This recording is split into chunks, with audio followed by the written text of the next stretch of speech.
الحمد لله وكفى وسلام على عباده الذين اصطفى أما بعد. قال الله تبارك وتعالى وما أرسلناك إلا رحمة للعالمين. صدق الله العظيم. شہدائیان رسالت، عاشقان نبوت، نوجوانان اسلام، اب اچھی طرح سے جانتے ہیں کہ اس دنیا میں بہت سے بادشاہ آئے، بہت سے قائدین آئے اور تاریخ نے ان سب باتوں کو لکھا ہے.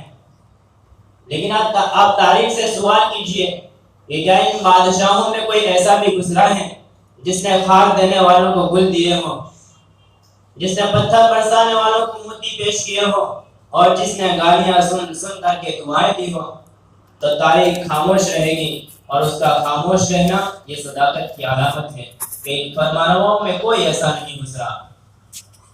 اگر ایسے رحیم، ایسے کریم اور ایسے فیاض کی تلاش ہے تو سرزمین حجاز کی وہ تاریخ پڑھو جس کی آج سے 1400 سال پہلے بنیاد رکھی گئی. وہاں تم کو ملے گا تاجدار فتح، سپہ سالار بدر و حنین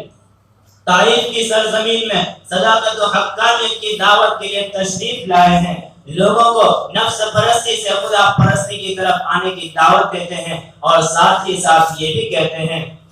انا ناصح امین، میں تمہارا ناصح ہوں، میں تمہارا خیرخواہ ہوں. مکہ سے چل کر سفر کی صعوبتیں برداشت کر کر کے تمہارے پاس اسی لیے آیا ہوں. لیکن قوم آپ کے ناصحانہ جذبے کا سنائی دیتی ہے کہ آپ کے جسم مبارک پر پتھروں کی بارش کرتی ہے، حتیٰ کہ آپ کے جسم مبارک خون سے شرابور ہو جاتا ہے، آپ کے نالین شریفین خون سے بھر جاتے ہیں. جب زخموں سے چور ہو کر اللہ کا یہ راز دلارا بیٹھ جاتا ہے تو شقی آ کر آپ کے بازو پکڑ کر اٹھاتے ہیں اور پتھر برسا کر کے شہر سے باہر لا کر چھوڑ جاتے ہیں. جو ان کو عذاب سے نجات دلانے کے لیے آئے ہیں اس کو عذاب دیا جا رہا ہے، جو ان کے زخموں پر مرہم رکھنے کے لیے آیا ہے اسے زخم دیے جا رہے ہیں. وہ ابر لطف جس کے سائے کو گلشن ترستے تھے، وہ ابر لطف جس کے سائے کو گلشن ترستے تھے، یہاں اس کے جسم پر تاریخ میں پتھر برستے تھے. یہ غریب الوطن داعی برحق اس ذات کا چہیتا ہے جو ذات ساری کائنات کی خالق ہے اور جو انتہائی غیور اور جبار کا ہار بھی ہے. آخر اس کی غیرت کو جوش آیا، 14 طبق لرزا اٹھے. فرشتوں کو حکم کیا جاؤ جس طرح سے ممکن ہو میرے محبوب کے لیے تسلی کا سامان مہیا کرو. فرشتے آ کر دست بستہ کھڑے ہو جاتے ہیں، عرض کرتے ہیں اللہ کے محبوب، اے حق کے لیے ستائش آنے والے، اب ضبط کا یارہ نہیں رہا ہے، حکم دیجئے ان درندہ صفت انسانوں کو، ان بھیڑیوں کو تیز تن ہواؤں کے ذریعے سے اکھاڑ کر کہیں لے جا کر کے پٹک دیا جائے، یا ان بدبختوں کے اوپر بجلی گرا دی جائے. پہاڑوں کے فرشتے آگے آ کر عرض کرتے ہیں اللہ کے محبوب ہم سے کچھ ہمت دے دی جائے، اجازت دیجئے کہ ان بھیڑیوں کو دونوں پہاڑوں کے بیچ میں رکھ کر کے پیس دیا جائے. لیکن مسلمانوں سنیے، جناب محمد رسول اللہ صلی اللہ علیہ وسلم نے جن کو ہر طرح کے انتقام کی قوت حاصل تھی، جو ان کا جواب پتھر سے نہیں، چٹان سے نہیں بلکہ پہاڑ سے دے سکتے تھے، وہ یہ نہیں کہتے کہ میں ان کا جواب پتھر سے، چٹان سے بلکہ پہاڑ سے دوں گا، بلکہ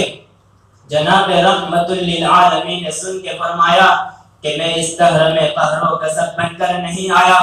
میں ان کے حق میں کیوں قہر الہی کی دعا مانگوں، بشر ہیں، بے خبر ہیں، کیوں تباہی کی دعا مانگوں. مسلمانوں، رحمت عالم کی سیرت میں ایسے بھی نمونے ہیں جس کی اگلوں اور پچھلوں، اپنوں اور بیگانوں میں سے ہر ایک نے داد دی ہے. فتح مکہ کا واقعہ اسی زمین پر انہی ظاہری آنکھوں کے سامنے دوست اور دشمن سب کے روبرو پیش آیا ہے. مکہ میں داخل ہونے والا غریب الوطن اور داعی برحق یہ ان کے ساری تواضع کے ساتھ داخل ہو رہا ہے اور ایسے سپہ سالاروں کے ساتھ ہیں جن کے سینوں میں گزشتہ مظالم کی آگ بڑھ رہی ہے اور جو جوش میں کہہ رہے ہیں الیوم یوم الملحمہ، آج جنگ کا دن ہے، آج ہم قرآن کے حکم کے مطابق ایسی ضرب لگائیں گے کہ کھوپڑیاں گردن سے جدا ہو جائے گی اور ایک دوست دوسرے دوست کو بھول جائے گا. مسلمانوں غور تو کیجئے، ایسے سپہ سالاروں کے آقا نامدار کو تو اور زیادہ بھڑکنا چاہیے تھا، لیکن آپ انتہائی تواضع اور انکساری کا درس دیتے ہوئے داخل ہوتے ہیں. جب مکہ میں داخل ہوتے ہیں کعبے کے دروازے پر آپ کھڑے ہیں اور دشمنان قریش سامنے ہیں، تمام لوگ موجود ہیں جنہوں نے آپ کے اوپر کچرا پھینکا تھا، آپ پر تھوکا تھا، ان تمام کو مخاطب کر کے آپ سوال کرتے ہیں، یا معاشر قریش ما ترون انی فاعل فیکم، اے قریش تمہارا کیا خیال ہے، میں تمہارے ساتھ کیا سلوک کرنے والا ہوں؟ قریش آپ کی آواز کو پہچان گئے اور رحمت کا آسرا لے کر کے بولے، خیرن اخن کریم وقت اخی کریم، بھلائی کی امید رکھتے ہیں، آپ شریف بھائی ہیں اور شریف بھائی کے بھتیجے ہیں، شریف آدمی سے نیکی کے سوا کیا توقع کی جا سکتی ہے؟ رحمت عالم صلی اللہ علیہ وسلم نے ان تمام کو مخاطب کر کے کہا، لا تثریب علیکم اليوم اذهبوا وانتم الطلقاء، اب آپ ہی انصاف سے فیصلہ کیجئے کہ کیا اس کے علاوہ کسی اور کے متعلق حق پہنچتا ہے کہ اس کے بارے میں اعلان کیا جائے؟ وما ارسلناک الا رحمۃ للعالمین، وآخر دعوانا الحمد للہ رب العالمین۔